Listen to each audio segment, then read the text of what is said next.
Today's review is sponsored by Satan's School for Lawyers, because sometimes it's fun to make an obvious joke. Watch it, Alan, I'm shooting.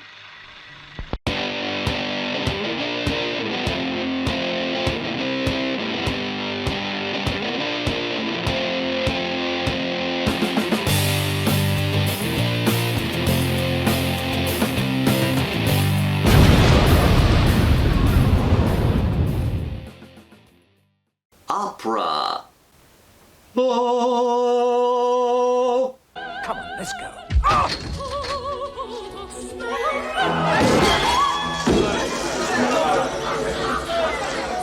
This here is a very important movie to me. If you've been on my channel for 5 seconds, you know that I'm a big fan of Italian horror movies. And while my favorite director in that particular category is Lucio Fulci, my love for the genre began with Dario Argento. Opera was the first Italian horror movie I ever saw, followed very closely by Suspiria, also directed by Argento. These two movies started me on my path to one of my favorite genres. In Opera we follow, what a shock, an opera singer named Betty.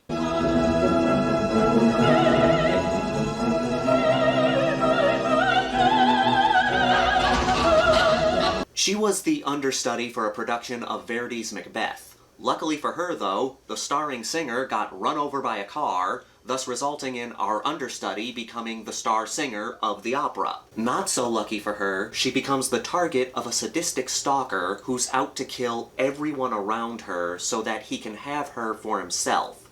He also has a thing for making him watch his murders. Take a good look.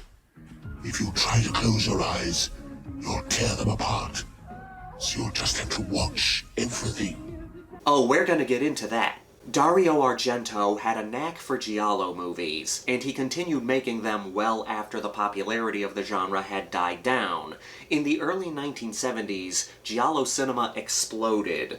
True, it began back in the 1960s, but it grew in popularity in the 70s after Argento directed Bird with the Crystal Plumage. In the 1980s, the genre had lost steam, but there was still a trickle of gialli here and there. Lucio Fulci gave us some great ones like New York Ripper and Murder Rock. I don't care what anybody says, I love that movie. But Dario Argento gave us some fantastic giallo films. His most notorious 80s giallo movie would probably be Tenebrae. Phenomena is odd, but very good, and Opera is delightfully morbid.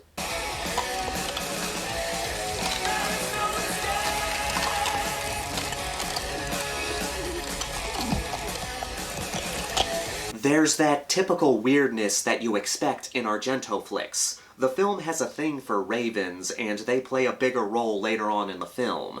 We get a few good raven moments.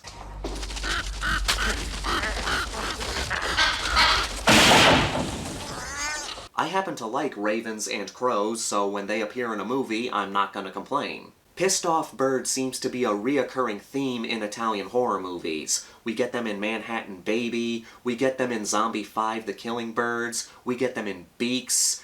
These are all probably heavily influenced by Alfred Hitchcock's The Birds. Italian movies are known for their over-the-top acting, mostly because the sound was dubbed over later, but opera seems to have a little more theatrics in its acting. You bastard! Son of a bitch! You're not going to get me! You're not! I'll kill you! And it works because this is a horror movie made around the opera. There's going to be more theatrics in stage performances, especially in musical performances, so it makes sense to have the acting in this movie be more theatric. You were just fantastic! You were great! Oh, I just love Verdi's music, I really do! Oh God, you were wonderful, just wonderful. Just that damn director. This being an opera-based horror movie, the music is classical.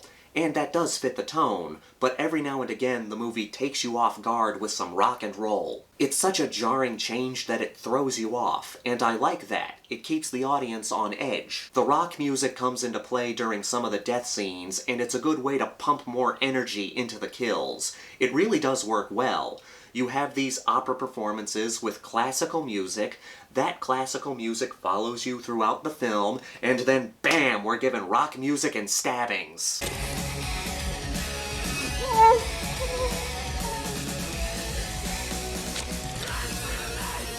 These are some damn good kills. Argento has always been known for giving his own flair to what could be a typical kill. Suspiria, for example. Somebody doesn't just get stabbed, they get stabbed repeatedly until their beating heart is exposed, and then we see their heart get stabbed.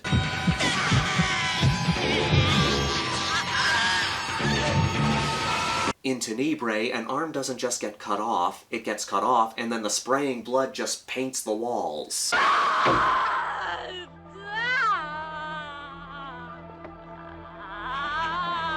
Same thing in opera. We get some good stabbings, but they're given that typical Argento flair.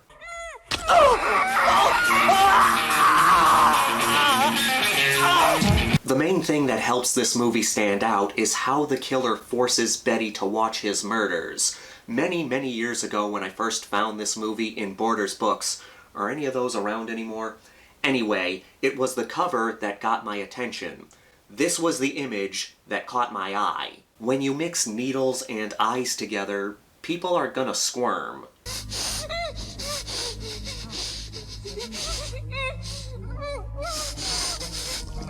That's how the killer forces Betty to watch his murders. It adds an element of discomfort. I've said this before, we horror fans love our blood. We love our gore. We can watch heads getting cut off, we can watch guts getting ripped out. But when you start messing with the little things, like eyes, teeth, fingernails, nipples, that's what gets to us.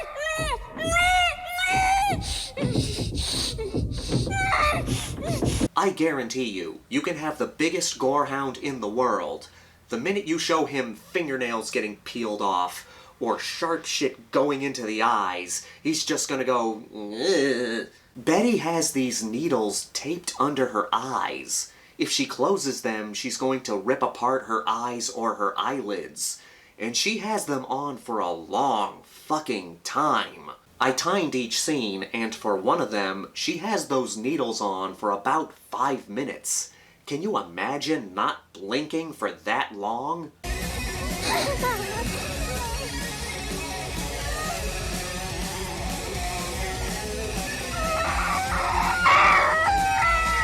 And there's this weird psychological thing.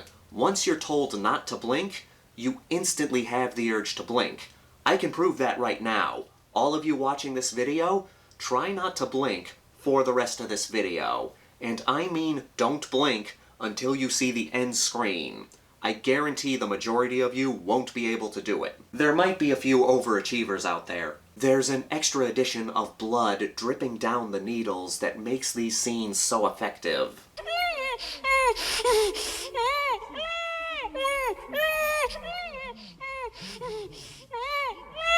It shows how hard she's struggling not to blink. I know I'm staying on this for a while, but it really is the standout part of the movie. How are all of you doing not blinking? I think opera is a good introduction to Giallo cinema. It has Dario Argento style, it has some fantastic kills, and some moments that are gonna make you squirm.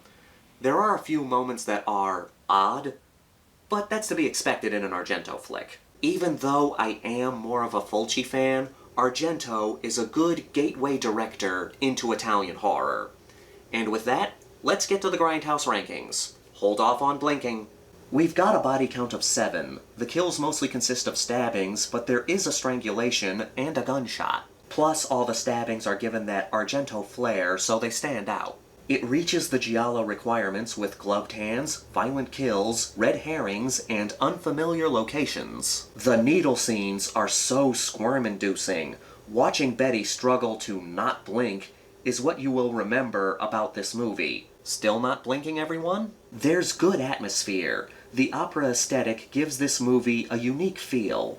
I like that this movie has some theatrics. It makes sense given the subject matter. There's a proper build-up of suspense during the murder scenes. And what can I say? I have a soft spot for ravens and crows. I'm giving Opera a 4.8 out of 5. This movie means a lot to me since it got me into Italian horror movies, and I'm hoping it can do the same for other horror fans. As always, I want to thank everyone for watching and supporting my channel. If you're new here, please subscribe and give this video a thumbs up if you like what I do here, or give it a thumbs down if you don't like what I do here. Leave a comment down below. What's the thing in movies that makes you squirm the most? This is the Maniac, here to remind you that the grindhouse will never die. Oh!